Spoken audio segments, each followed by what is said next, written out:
Hi hello welcome back Mitha's kitchen and life style.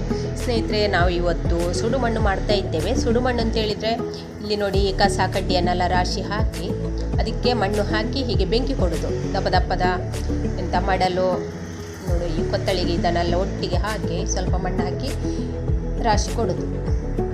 ಅನಂತರ ಈ ಮಣ್ಣನ್ನೆಲ್ಲ ಗಿಡಗಳಿಗೆಲ್ಲ ಹಾಕಿದರೆ ತುಂಬಾ ಚೆನ್ನಾಗಿ ಬರ್ತದೆ. ನೋಡಿ, ನಮ್ಮ ಶಿವಂತು ಒಟ್ಟಿಗೆ ಬಂದಿದ್ದಾನೆ. ಹಾಯ್ ಮಾಡಪ್ಪ. ಈ ಗಿಡಗಳ ತರಕಾರಿಗಳಿಗೆ ಗಾರ್ಡನಿಗೆಲ್ಲ ಹಾಕಿದರೆ ಗಿಡಗಳು ಚೆನ್ನಾಗಿ ಬರ್ತವೆ ಮಾತ್ರ. ಇದನ್ನು ತಣ್ಣಗಾದ ನಂತರ ಗೋಣಿಯಲ್ಲೆಲ್ಲ ತುಂಬಿಸಿಟ್ಕೊಳ್ಬೋದು. ಹಾಗೆ ನಾನು ಮೊನ್ನೆ ಕವಡಿಚಾರು ಕುಂಬಾರರ ಗುಡಿ ಕೈಗಾರಿಗೆ ಹೋಗಿದ್ದೆಲ್ಲ, ಅಲ್ಲಿ ನೋಡಿ 2 ಪಾತ್ರೆ ತಗೊಂಡು ಬಂದಿದ್ದೇನೆ ಮಣ್ಣಿದ್ದು. ನೋಡಿ, ಈ ಥರ ಉಂಟು ಪಾತ್ರೆ. ಒಂದು ಪದಾರ್ಥ ಮಾಡೋದು ಮತ್ತು ಅದಕ್ಕೆ ಮುಚ್ಚಳ. ಇದನ್ನಿನ್ನು ಈ ಮಣ್ಣಿಗೆ ಇದನ್ನಿನ್ನೀಗ ಈ ಸುಡು ಮಣ್ಣಿಗೆ ಹಾಕಿ ಬೇಯಿಸಿಕೊಳ್ಳುವ. ಸುಡಬೇಕು ಇದನ್ನು. ಈ ಬೆಂಕಿಗೆ ಇಲ್ಲಿ ಹಾಕಿಕೊಳ್ತಾ ಇದ್ದಾರೆ ಇವರು. ಜಾಸ್ತಿ ಬೆಂಕಿಗೆ ಹಾಕಬಾರ್ದು. ಜಾಸ್ತಿ ಬೆಂಕಿಗೆ ಹಾಕಿದರೆ ಪಾತ್ರೆ ಡಮಾರ್. ಹದವಾದ ಬೆಂಕಿಯಲ್ಲಿ ಇದನ್ನು ಸುಡಬೇಕು. ಹಾಗೆ ನೋಡಿ, ಪದಾರ್ಥದ ಇದನ್ನು ಕೂಡ ಹಾಕಿದ್ದಾರೆ ಇಲ್ಲಿ. ಹಾಗೆ ಇದರಲ್ಲಿ ನಿಧಾನಕ್ಕೆ ಇದನ್ನು ಬೇಯಲಿ. ಅಂದರೆ ನಾವು ಪಾತ್ರೆಯನ್ನು ಸುಟ್ಟರೆ ಮಣ್ಣಿನ ವಾಸನೆ ಬರೋದಿಲ್ಲ. ಇಲ್ಲಾಂದರೆ ನಾವು ಬೇಯಿಸುವ ಒಂದು ಸ್ವಲ್ಪ ಸ್ಮೆಲ್ ಬರ್ತದೆ. ಅಡುಗೆ ಮಾಡಿದ ನಂತರ ಒಂಥರ ಸ್ಮೆಲ್ ಬರ್ತದೆ. ಹಾಗಾಗಿ ಒಂದು ಸ್ವಲ್ಪ ಬೇಯಿಸಿ ಕೊಂಡ್ರೆ ರಗಳೆ ಇರೋದಿಲ್ಲ ಸ್ವಲ್ಪ, ಮತ್ತು ಪಾತ್ರೆ ಕೂಡ ಗಟ್ಟಿ ಆಗ್ತದೆ ಅಂತೆ.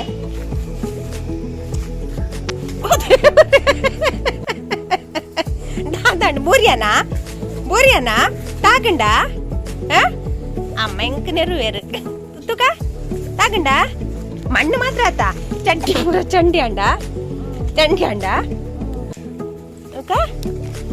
ಇಚ್ಚಿ ಕೈ ತೆಕ್ಕುಕವ ತುಕ ಹಂಗಿ ತೆಕ್ಕುಕ.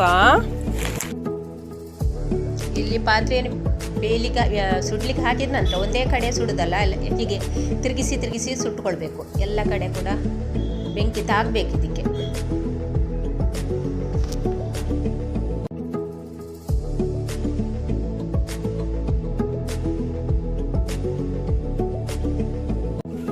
ಇಂಬೇನ ಕಾರ್ ಬರ್ತುಲೆ ಯಾನಲ್ಪ ನೀರು ಬಂದು ಅಲ್ಪನೆ ಇಮ್ಮೇನು ಗಡಿ ಬಿಡ್ತ ತುಲೆ ಮುಲ್ಪ ಮಲ್ಪನೆ ತುಲೆ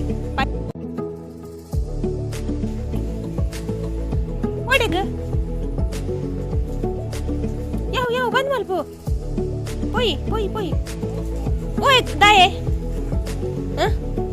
ಒಂಚು ಒಡೆಗುಂಚು ಒಬ್ಬ ಇವನು ತುಲೆ ಒಡೆಗೈನ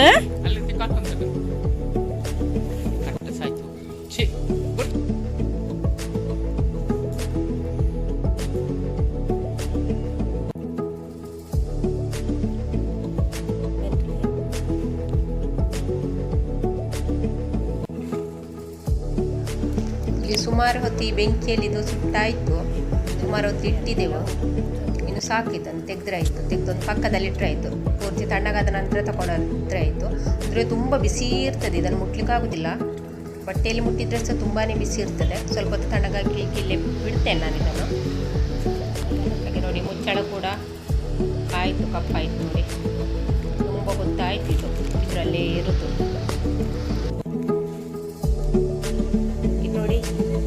ಮಣ್ಣಿನ ಪಾತ್ರೆಯನ್ನು ಚೆನ್ನಾಗಿ ಕಪ್ಪು ಮಾಡಿಕೊಂಡಿದ್ದೇನೆ. ಕಪ್ಪು ಮಾಡಿಕೊಂಡ ನಂತರ ಚೆನ್ನಾಗಿ ತೊಳ್ಕೊಂಡೆ. ತೊಳೆದ ನಂತರ ಇದಕ್ಕೆ ಕುಚ್ಚಲಕ್ಕಿ ತೆಳಿ ಹಾಕಿ ಹೀಗೆ ಕುದಿಲಿಕ್ಕೆ ಇಟ್ಟಿದ್ದೇನೆ. ಇದನ್ನು ಒಂದು 1/4 ಗಂಟೆ ಆದರೆ ಚೆನ್ನಾಗಿ ಕುದಿಬೇಕು. ಕುಚ್ಚಲಕ್ಕಿ ತೆಳಿ ಇಲ್ಲ ಇದ್ದರೆ ನಿಮಗೆ ವೈಟ್ ರೈಸ್ ಮಾಡಿದ ಗಂಜಿಯನ್ನು ಕೂಡ ಹಾಕಿ ಕೊಡ್ಬೋದು. ಇನ್ನು ಚೆನ್ನಾಗಿ ಇದನ್ನೊಮ್ಮೆ ಕುದಿಲಿಕ್ಕೆ ಬಿಡುವ.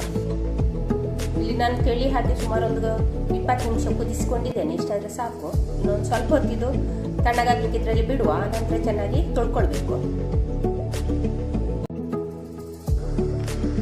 ತೆಳಿ ಹಾಕಿ ಕುದಿಸಿಕೊಂಡ ನಂತರ ತೆಳಿ ತಣ್ಣಗಾದ ನಂತರ ಈ ಪಾತ್ರೆಯನ್ನು ತೊಳ್ಕೊಂಡೆ.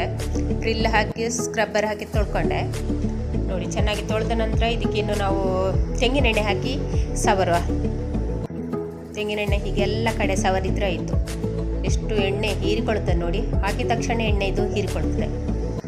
ಹೀಗೆ ನಾವು ತೆಂಗಿನೆಣ್ಣೆ ಹಾಕಿ ಸ್ವಲ್ಪ ಒಂದು ದಿವಸ ಬಿಟ್ಟು ಆ ನಂತರ ಅಡುಗೆ ಮಾಡಿಕೊಳ್ಬೋದು.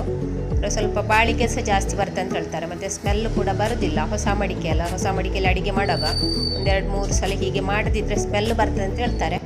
ಹಾಗೆ ನಾನು ಅದಕ್ಕೆ ಈ ರೀತಿ ಮಾಡಿಕೊಂಡಿದ್ದೇನೆ. ತೆಂಗಿನೆಣ್ಣೆ ಎಲ್ಲ ಕಡೆ ಹಚ್ಚಿಕೊಂಡ್ರೆ ಆಯಿತು.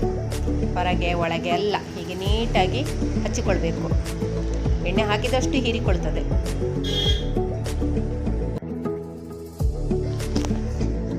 ಅಮ್ಮನ ಮನೆಯಲ್ಲಿ ಆದರೆ ಹೊಸ ಮಡಿಕೆ ತಂದ ತಕ್ಷಣ ಅದರಲ್ಲಿ ಗೇರು ಬೀಜ ಹುರಿತಾರೆ. ಅದರಲ್ಲಿ ಗೇರು ಬೀಜ ಸಿಗ್ತದೆ, ಉಂಟು. ಹಾಗೆ ಅದನ್ನು ಹುರಿತಾರೆ. ಅದರಲ್ಲಿ ಹುರಿದು ಅದರ ಎಣ್ಣೆಯಲ್ಲಿ ಈ ಪಾತ್ರೆ ಹೀರಿಕೊಳ್ತದೆ. ಅಂದರೆ ಆ ಪಾತ್ರೆ ತುಂಬ ಗಟ್ಟಿ ಬರ್ತದೆ, ತುಂಬ ವರ್ಷ ಬಾಳಿಕೆ ಬರ್ತದೆ. ಮತ್ತು ಕೆಲವರು ಹೇಳ್ತಾರೆ ಗೇರು ಬೀಜ ಹುರಿದ್ರೆ ಅದು ಸ್ಮೆಲ್ ಬರೋದಿಲ್ಲ, ಪದಾರ್ಥ ಮಾಡೋಲ್ಲ ವಾಸನೆ ಬರ್ತದೆ ಅಂತ. ಹಾಗೇನಿಲ್ಲ, ಒಂದು ಸ್ವಲ್ಪ 1-2-3 ಸಲ ಮಾಡುವಾಗ ಮಾತ್ರ ಬರ್ತದೆ, ಮತ್ತು ಏನಾಗೋದಿಲ್ಲ, ಗೊತ್ತೇ ಆಗೋದಿಲ್ಲ. ಮತ್ತು ಪಾತ್ರೆ ಮಾತ್ರ ಉಂಟಲ್ಲ ಗಟ್ಟಿಗೆ ಇರ್ತದೆ ಮಾತ್ರ, ಎಷ್ಟು ವರ್ಷ ಆದರೂ ಏನಾಗೋದಿಲ್ಲ ಮಾತ್ರ.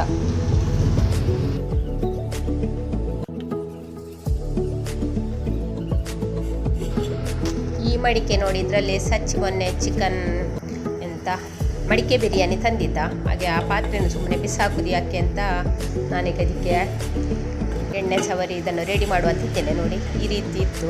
ಅದಕ್ಕೆ ಇದೊಂದು ಮುಚ್ಚಳ, ಸೈಡಿಂದೆಲ್ಲ ಯಾವುದು ಗೋಧಿ ಹಿಟ್ಟಿಂದ ಕವರ್ ಮಾಡಿದ್ರು, ಚೆನ್ನಾಗಿತ್ತು ಮಾತ್ರ. ಹಾಗಿದ್ರೆ ಈ ಮುಚ್ಚಳಕ್ಕೆ ಎಣ್ಣೆ ಹಾಕಿದಷ್ಟು ಸಾಕಾಗೋದಿಲ್ಲ, ಅಷ್ಟು ಹೀರಿಕೊಳ್ಳುತ್ತದೆ ನೋಡಿ. ಇದು ಮತ್ತು ಇದರಲ್ಲಿ ಬಿರಿಯಾನಿ ಬೇಯಿಸಿದ್ರಲ್ಲ, ಹಾಗೆ ನಾನು ಇದನ್ನು ಸುಡಲಿಕ್ಕೆ ಅಂತ ಹೋಗಲಿಲ್ಲ, ಸ್ವಲ್ಪ ಎಣ್ಣೆ ಹಾಕಿಡುವ ಅಂತ ಹಾಗೆ ಎಣ್ಣೆ ಹಾಕ್ತಾ ಇದ್ದೇನೆ ನೋಡಿ. ಇದರ ಹೊರಗೆ ಒಳಗೆಲ್ಲ ಸ್ವಲ್ಪ ಎಣ್ಣೆ ಹಾಕಿಡುವ ಅಂತ.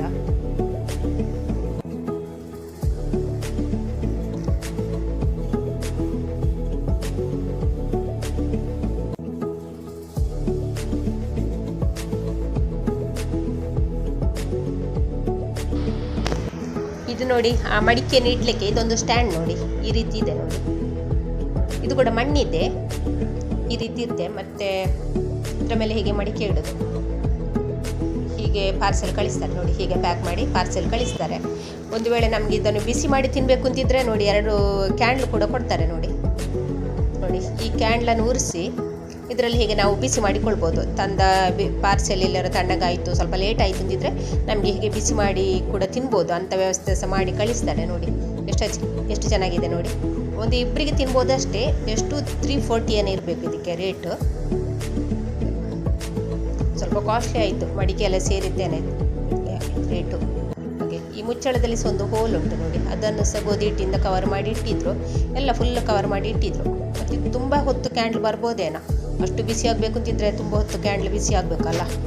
ಮತ್ತು ಇದು ನೋಡಿ, ಬೈ ಹುಲ್ಲಿಂದ ಮಾಡಿದೊಂದು ಸೊಂಪೆ. ಇದು ನನಗೆ ನಮ್ಮ ಗೃಹ ಪ್ರವೇಶ ಆಗುವಾಗ ನಮ್ಮ ಅಮ್ಮನ ಅಥವಾ ಅತ್ತೆ ಮಾಡಿ ತಂದದಂತ ನನಗೆ ನೆನಪು ಬರ್ತಿಲ್ಲ. ಯಾರು ಚಪ್ಪಲು ಹಾಕಿದೆ ಸ್ವಲ್ಪ ಚಪ್ಪಲ್ ಬಡ್ಚ ಪಾಡ ಪೋ ಚಪ್ಪಲ್ ಬಾ.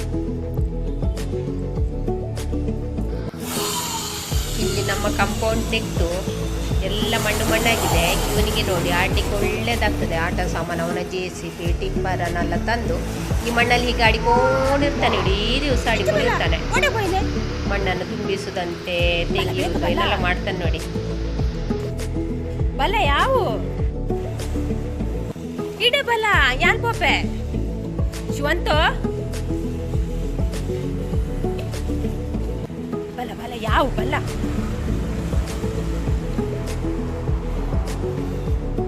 ಬಲ್ಲ పోయి ಊರಲ್ಲ ಗಾಡಿ ಕೊಂಡಾತ ಗಾಡಿ ಬಾ ಟೈರ್ ಉಂಡು, ಟೈರ್ ಐನಾ ಕೆಂಪುದ ಟೈರ್. ಬಾ ಯಾವ ಬಾ